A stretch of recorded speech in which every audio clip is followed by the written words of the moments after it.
Hello, friends, and welcome to another episode of the Simple Knit podcast. My name is Eleanor.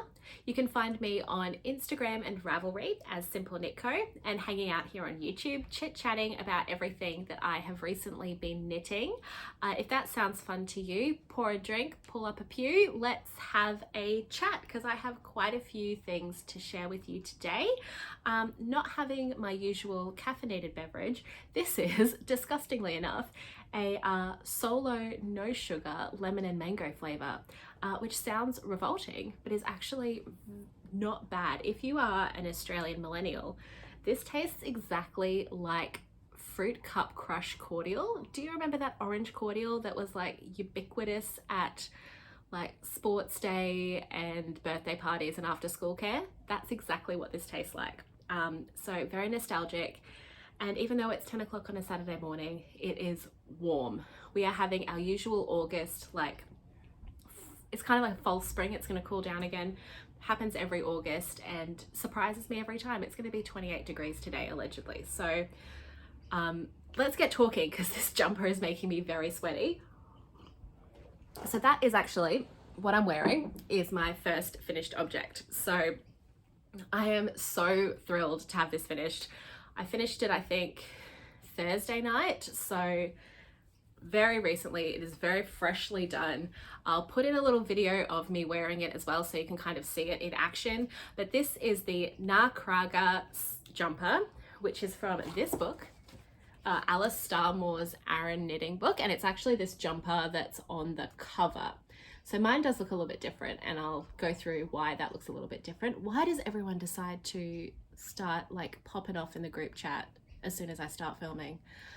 Anyway, this is the pattern. This is what it looks like in the book, and this is what it looks like on me and in that little clip. So I made, I think is it 5 sizes? She has 5 sizes in the book, I think. Yep, so there are 5 sizes. I made the 3rd, which is the middle size, but I did kind of have to modify it a little bit as I went. So I think it is written for like more of a 10-ply Aran weight yarn, Aran knitting, but this yarn that I knit it in is an 8-ply. So it's from Bendigo Woolen Mills, and it was their limited edition woodland base, which was, I'll put on the screen what the blend is, but it's mostly wool. I think it has a little bit of bamboo and a little bit of mohair or something. So it has the slightest, faintest halo. You won't even be able to see it, but teeny tiny bit of bamboo and mohair, but mostly wool. It's 8-ply, and it's mostly this lovely like multi-tonal gray with these little rainbow tweed flecks. I think this colorway, did I say, is called Mist? Absolutely gorgeous. So love this yarn, working with it. It's gorgeous to work with. It feels great on, stunning. And so I knit this in like an 8-ply yarn because I thought at least that would make it a little bit less, the fabric a little bit less dense. I did with however I knit. I met stitch gauge using the recommended needle sizes. So I knit on the same needle sizes as in the pattern. I think it was like a 3.75 for the ribbing and then a 4mm for the general body. I didn't use a cable needle, just cabled without a cable needle, which I think is way easier. And also I think learning to because when I first, this is going to be all over the place, but we're just going to talk. When I first knit cables, I used a cable needle, and I kind of, every time I did one, I had to kind of reread the description and work out if I was going behind or in front with the stitches. But learning to cable without a cable needle really helped my brain, at least, to understand actually what I was doing, like what I was creating, rather than, oh, I'm just moving these stitches behind. Oh, I'm twisting it, this cable's going to lead this way or that way. So learning to cable without a cable needle really helped me to understand like really what I was doing and what I was creating. And then that also has helped me to then not really like, once I've looked at the chart and kind of get the hang of it, know what I need to do. Don't even need to think, oh, this needs to be a cable 3 front. It's like, oh, I need to make the stitches go this way, so I'm going to move the stitches in that way. Does that make sense to anyone but me? But I love cabling without a cable needle. Even these big fat, like, are they 3x3? Yeah, these big fat 3x3s, absolutely fine. So yes, love cabling without a cable needle. But yes, so I met stitch gauge, back to what I was saying, met stitch gauge using the recommended needle sizes. But while I started with the sleeve, and I realized as I was going, I was like, this is looking really long as I was knitting, like following the pattern. And I measured it, and my row gauge is like way bigger than it is in the pattern. So I did have to, on the sleeves, I think I did either 2 or 4 fewer increase rows, because this isn't the full number of stitches that my size is meant to have on the sleeve.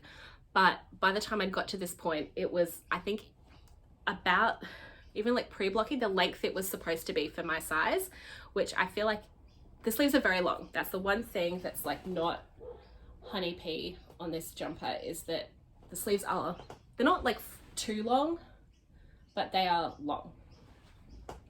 Like cozy, cute, but they're long. So yes, I'd reached, I think even maybe like a centimeter longer than the recommended sleeve size, and I hadn't finished the increases. Luckily, because it's got a shoulder saddle here, but it is kind of a drop shoulder design. There's no sleeve shaping on the side, so you just kind of seam the sleeve in. It doesn't really matter how wide the sleeve is. Like I didn't have to make any sleeve shaping changes with the fact that there were a different number of stitches or whatever, so I could just stop the sleeve.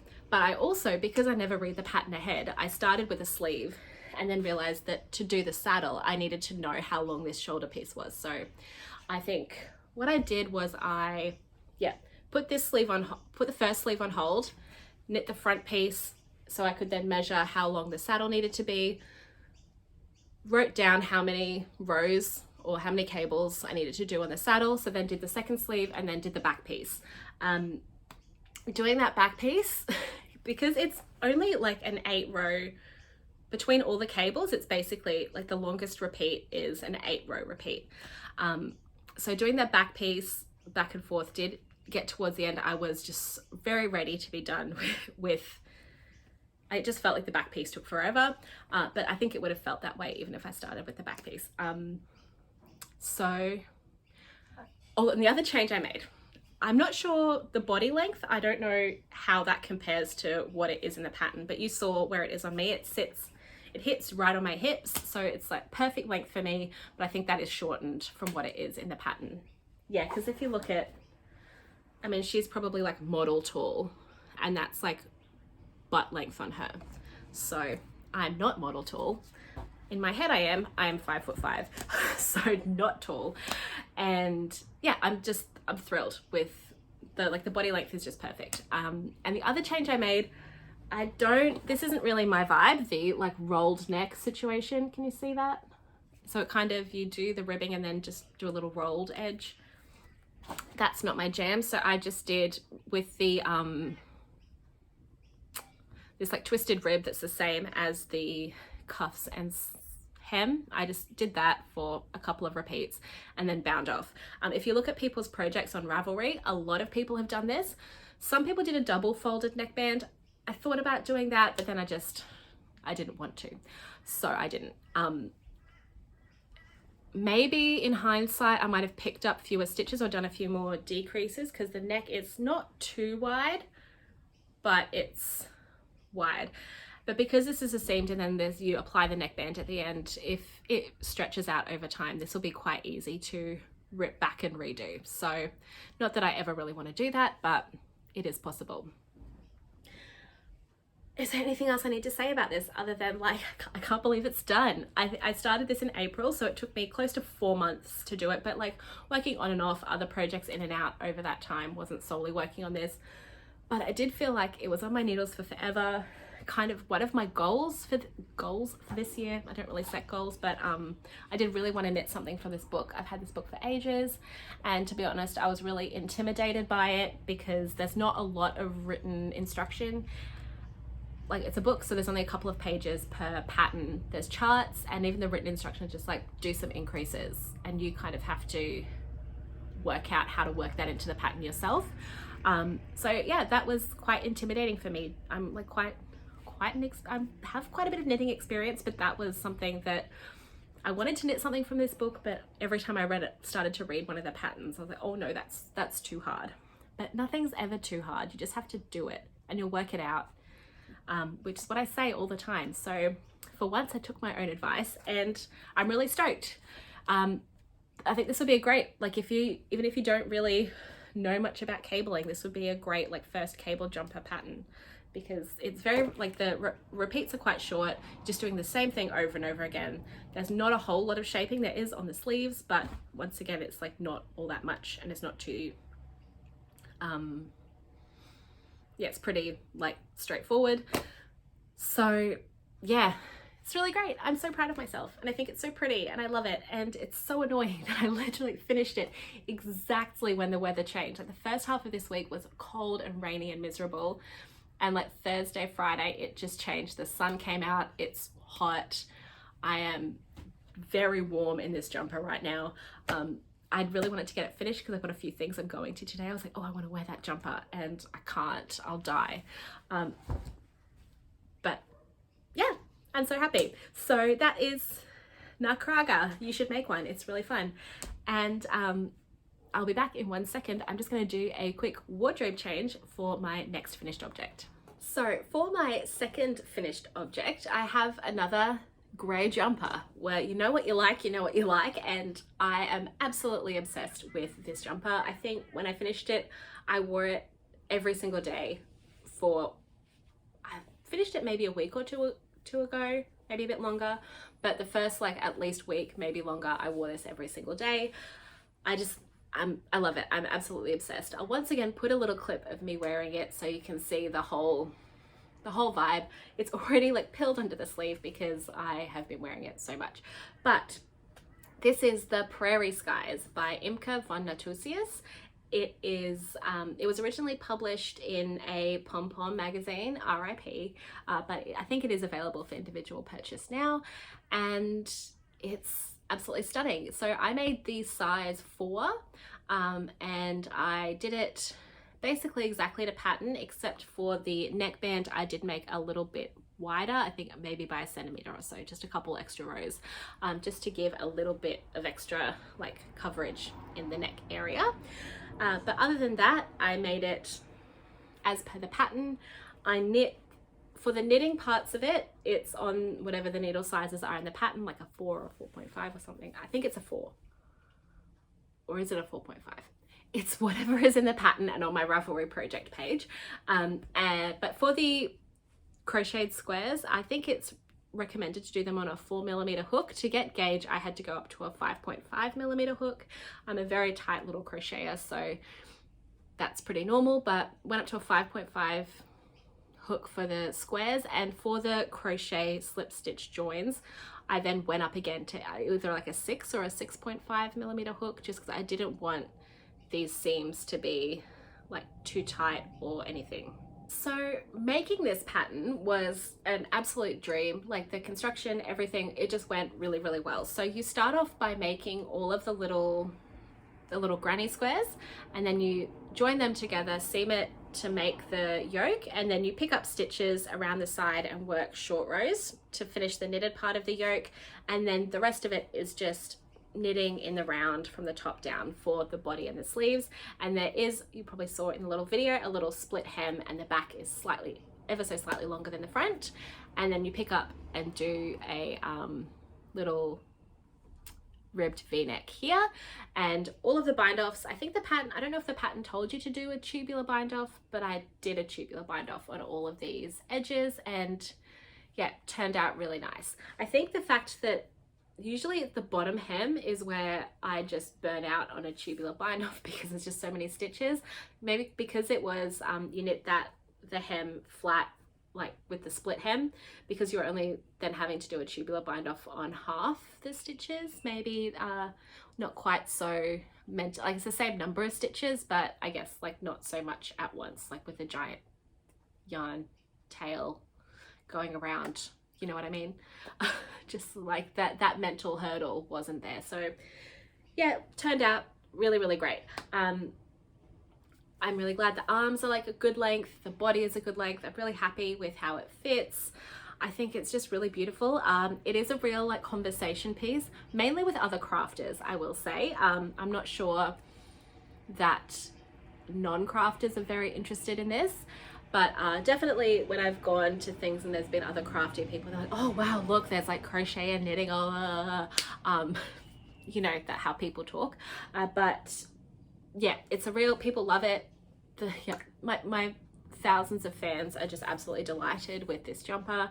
No, it's yeah, as I said, I've just wore it every day. I absolutely love it. This yarn is really beautiful. It's really sad that they don't stock this rustic base all the time. Sorry for the plane, I'm just going to keep talking.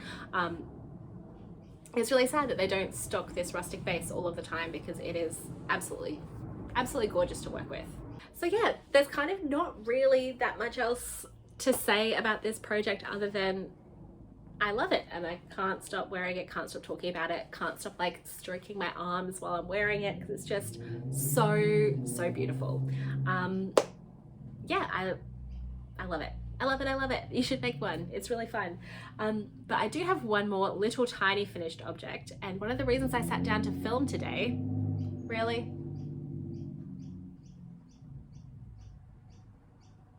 One of the reasons that I sat down to film today was that I have to give this to its recipient today. It is my friend's baby's first birthday party. Is it her birthday today? I actually don't know, but terrible auntie. But it is her birthday party today. So I made another one of these little swaddle pals. I think maybe it was even just the last episode that I showed the last one that I had made. Or maybe the one before, but this is another from the same volume of patterns. So this is the Swaddle Pals Volume 1 from Susan B. Anderson. I think there's a bear, a cat, a lion, and a bunny, and I made the little bunny. So I'll undo her little swaddle so you can have a look. So how freaking cute is this bunny?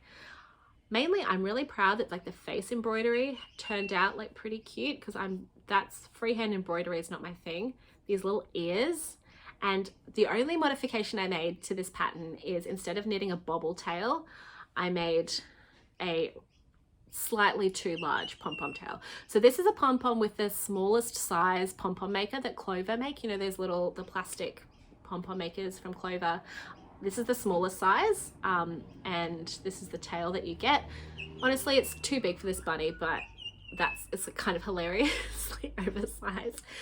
But yeah, super cute. So I made this. The body I used Peyton's Dreamtime Merino 4-ply held double. The body is in the cream color, and so is the little tail, and the rest of it is all is it 4 Seasons Marvel? It used to be Motivera, but I think it's 4 Seasons Marvel that you buy at Spotlight, which is 100% acrylic 8-ply yarn.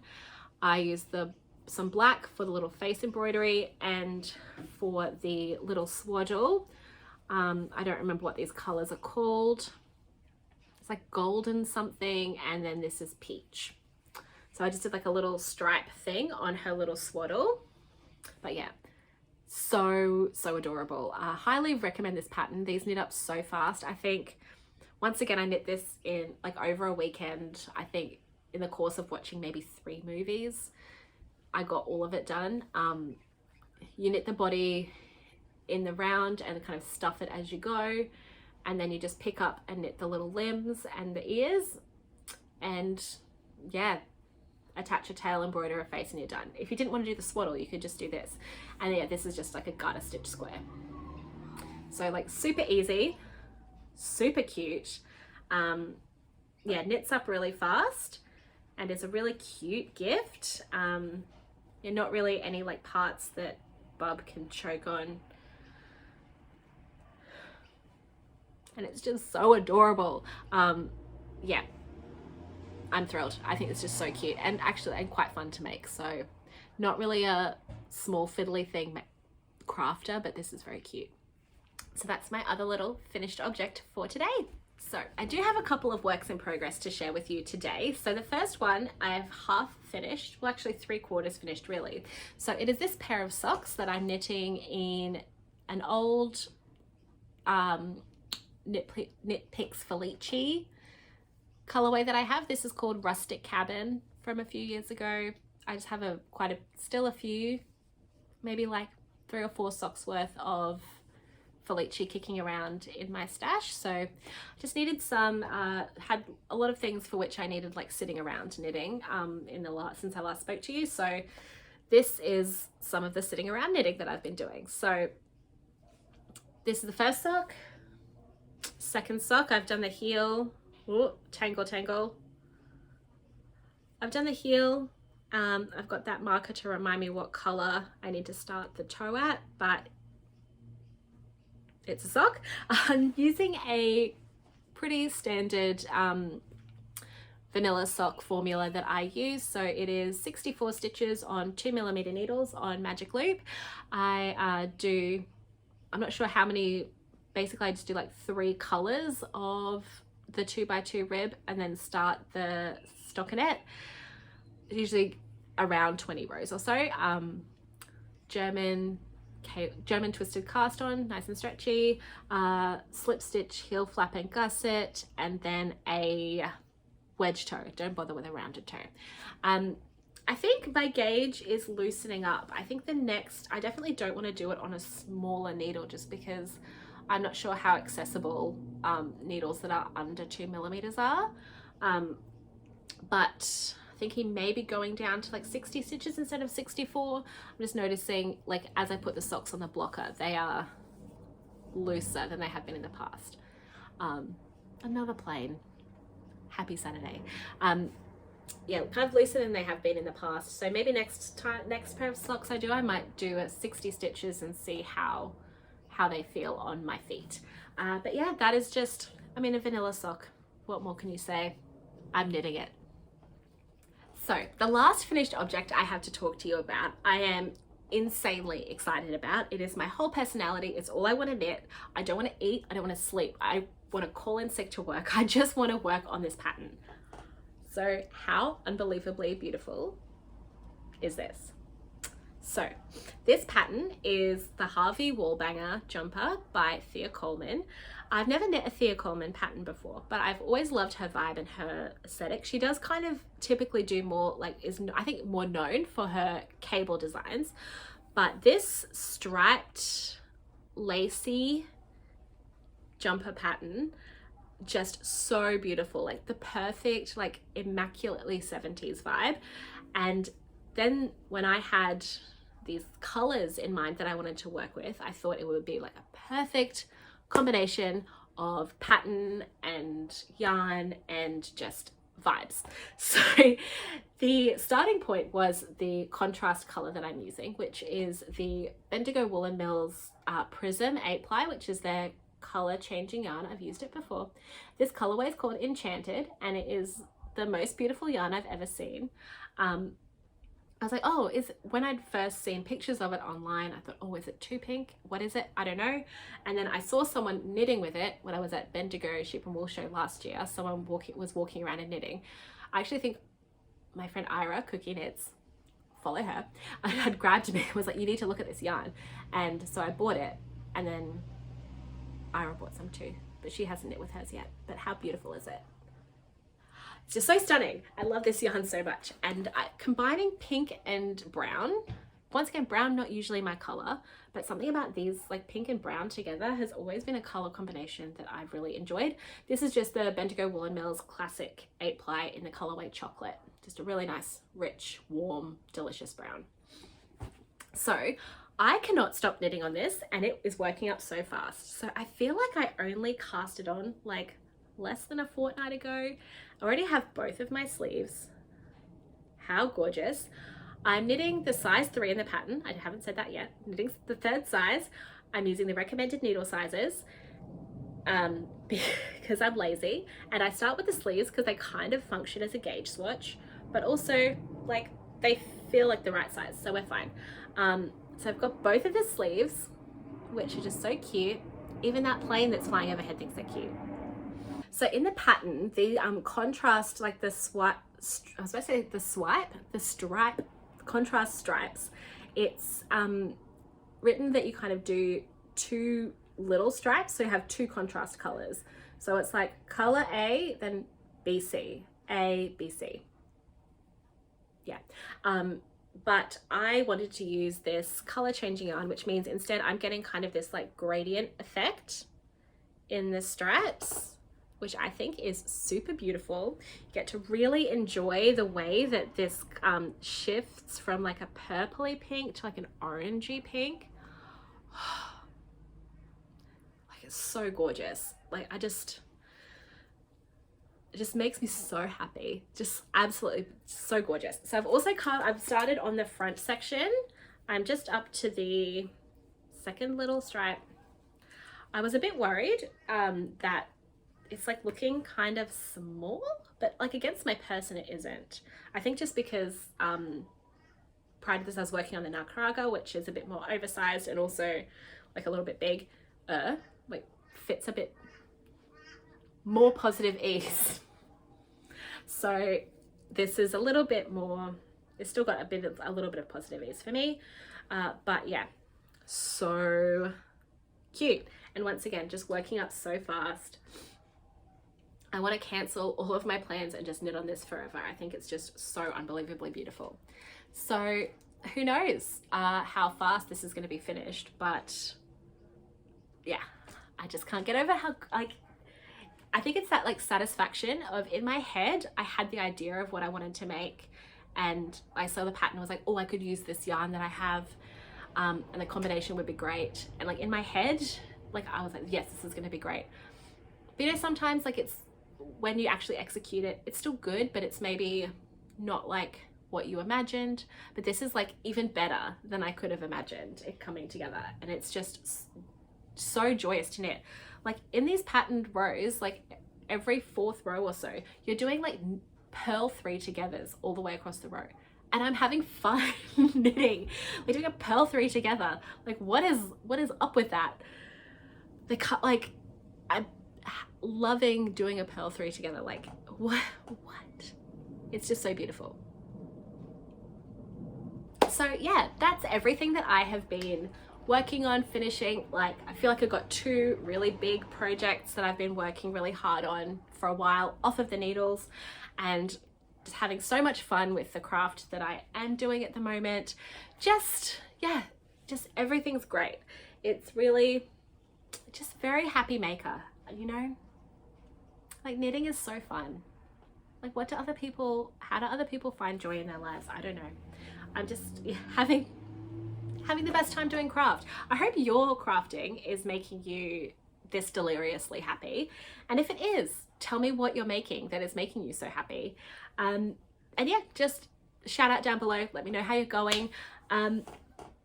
Yeah, what's up with you? What's happening? I hope you're all keeping safe and well. I hope the weather is tolerable, whatever part of the world you're in. I hope, you're keeping safe, doing what you can to find whatever joy you can in your life, regardless of the season that you're in. Getting a bit preachy, but let's not. So yes, I hope you're all doing great. Say hi in the comments below. Let me know what you're doing, and I will catch you next time right here, or on Instagram, or wherever. Bye guys.